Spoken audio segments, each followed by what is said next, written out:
ঈদের পরে সব মেয়েরাই তার বাবার বাড়িতে ঘুরতে যায়, এটা একটা অনেক আনন্দের ব্যাপার। তো আমার প্ল্যান ছিল যে আমি এবার বাবার বাড়িতে যাব না, এবার হচ্ছে আমি বাসায় থাকবো। কিন্তু আমার মেয়ে তো কানাকাটি শুরু করলো, ঈদের দিন ভীষণ মন খারাপ। এর জন্য ওর বাবা বলতেছিল ঠিক আছে ওকে নিয়ে ওনার বাড়ি থেকে ঘুরে আসো। ব্যাগ ট্যাগ গুছিয়ে রওনা করে দিলাম বাবার বাড়ির উদ্দেশ্যে। আমরা এখন আমার বাবার গ্রামের বাড়িতে যাব।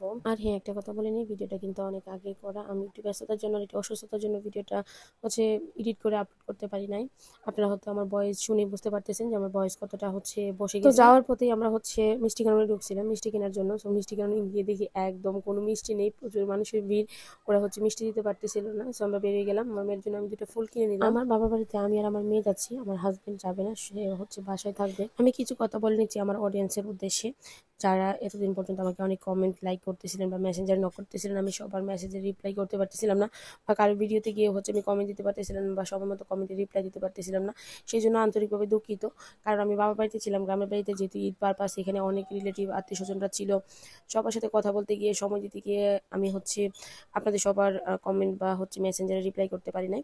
সেই জন্য আমি আন্তরিকভাবে দুঃখিত। ইনশাল্লাহ এখন সবকিছু আবার আগের মতো ঠিক হয়ে যাবে। আমার বাসা থেকে বাবার বাড়িতে যেতে যেহেতু অনেকটা দূরের রাস্তা, আমি একটু একটু করে ভিডিও স্ক্রিপ্ট রেখেছিলাম। আর যখন আমি হচ্ছে গ্রামের সাইডে ঢুকে গেছি, আমার গ্রামের আশেপাশের এলাকাগুলোর রাস্তায় যখন ছিলাম, তখন এই গ্রামীণ পরিবেশের ভিডিওগুলো নিলাম। এই যে ব্রিজটা দেখতে পাচ্ছেন, এটা হচ্ছে আমাদের ফতেপুর ইউনিয়নেরই ধানকুনিয়ার ব্রিজ বলে এটাকে। এখানে আইসা হচ্ছে দেখলাম আমাদের গ্রামের ঈদ আনন্দটা।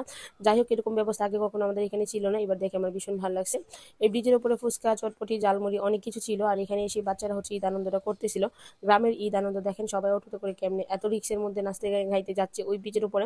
ওখানে গিয়ে তারা কিছু একটা খাবে এবং হচ্ছে অনেক ছবি টবি তুলবে, এটাই হচ্ছে গ্রামের ঈদ আনন্দ। এখানে যখন আমি নামি ঝালমুড়ি নেওয়ার জন্য, প্রায় অনেকে আমাকে চিনে ফেলেছে, সবাই বলতেছিল আপনি আঁকি আপু। সো আমার ওদের সাথে কথা বলে ভীষণ ভালো লাগছে যে ওরা হচ্ছে আমার কাজের জন্য আমাকে চিনে। এখানে এসে হচ্ছে একজন আমাকে ডাকতেছিল, আঁকি আপু আপনার ভিডিও আমি দেখি। আর এই হচ্ছে আমার স্কুল, হাই স্কুল, যেটাতে আমি হচ্ছে পড়াশোনা করেছি। এখানে আইসা হচ্ছে অনেকে আমাকে বলতেছিল এই যে আঁকি আপু যাইতেছে, আঁকি আপু কি বাড়িতে যাচ্ছেন কিনা। তো ভীষণ ভালো লাগছে ওদের সাথে কথা বলে। স্কুলের পাশে এসে খুব মিস করতেছিলাম সব ক্লাসমেটদেরকে। এই যে জায়গাটাতে, এখানে বসে আমরা অনেক সময় কাটাইছি, অনেক ফ্রেন্ডরা একসাথে বসতাম, অনেক দুষ্টুমি করতাম এই জায়গাটাতে।